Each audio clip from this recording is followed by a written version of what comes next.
जिस तुर्की ने पाकिस्तान को भेजी मदद, उसी की कंपनी भारतीय एयरपोर्ट्स पर संभाल रही सिक्योरिटी ऑपरेशन। तुर्की की कंपनी सेलिव एविएशन की सहायक कंपनियां कई भारतीय एयरपोर्ट्स पर कार्गो हैंडलिंग सहित हाई सिक्योरिटी कार्यों में शामिल है। यह कुछ सहजता पैदा कर सकता है क्योंकि यह बात सामने आई है कि तुर्की ने ही पाकिस्तान को सैन्य ड्रोन मुहैया करवाया। हाल ही में हुए भारत पाक के बीच टकराव के वक्त तुर्की पाकिस्तान के साथ खड़ा नजर आया। इस दौरान तुर्की ने पाकिस्तान को सशस्त्र ड्रोन और ऑपरेटर मुहैया कराए हैं। गौर करने वाली बात यह है कि तुर्की की joint venture company Celebi aviation Delhi, Mumbai और चेन्नई सहित 8 भारतीय एयरपोर्ट्स पर हाई सिक्योरिटी से जुड़ा कार्य संभालती है। यह भारत में सालाना 58,000 फ्लाइट्स का मैनेजमेंट करती है। सेलिवी एविएशन द्वारा भारत में किए जाने वाले कई कार्य खास तौर पर ग्राउंड हैंडलिंग, कार्गो प्रबंधन और एयर साइड ऑपरेशन से जुड़े काम हैं, जो हाई सिक्योरिटी कार्य माने जाते हैं। अब यह भी जान लेते हैं कि यह टर्किश कंपनी आखिर कैसे काम करती है। सेलिवी एविएशन के कर्मचारी एयर साइड जोन में काम करते हैं, जो एयरपोर्ट्स के हाई सिक्योरिटी वाले क्षेत्र हैं और विमानों के सीधे संपर्क में आते हैं। सेलिवी के कर्मचारी कार्गो लॉजिस्टिक्स और पैसेंजर बैगेज भी संभालते हैं, जिसमें इंटरनेशनल फ्लाइट्स के लिए निर्धारित सामान भी शामिल हैं। आपको बता दें कि आखिर पाकिस्तान को तुर्की ने क्या मदद भेजी।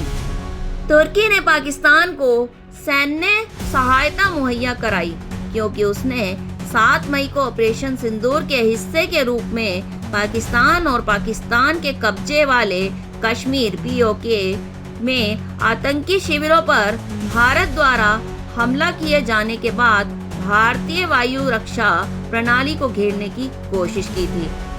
सूत्रों ने इंडिया टीवी को बताया कि केवल सैन्य ड्रोन बल्कि तुर्की ने पाकिस्तान को उन ड्रोन को संभालने के लिए ऑपरेटिव भी मुहैया कराए, जिससे पता चला कि वह भारत पर हमला करने के लिए पाकिस्तान के साथ शामिल हो गया है।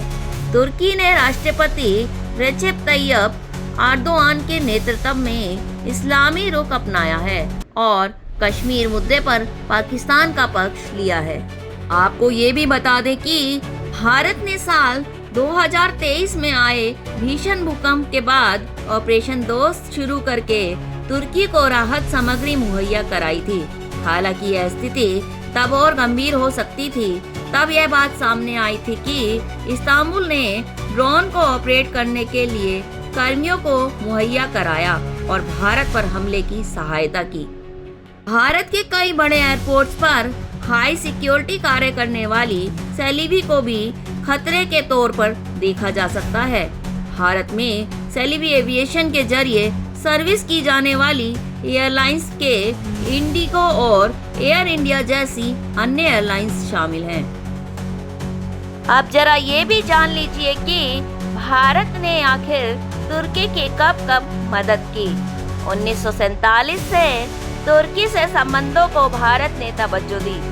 1970 के दशक से तुर्की को खेती किसानी में मदद की और 2020 में कोरोना महामारी के समय में भारत से ही तुर्की को मदद के रूप में दवाएं भेजी गई।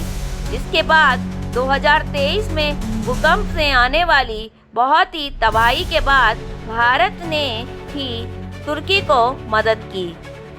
इन परिस्थितियों के आधार पर यह भी कहा जा सकता है और यह सवाल भी उठ रहे हैं कि क्यों ना भारत को अब अपनी ये सिक्योरिटी कंपनी को बदलना चाहिए।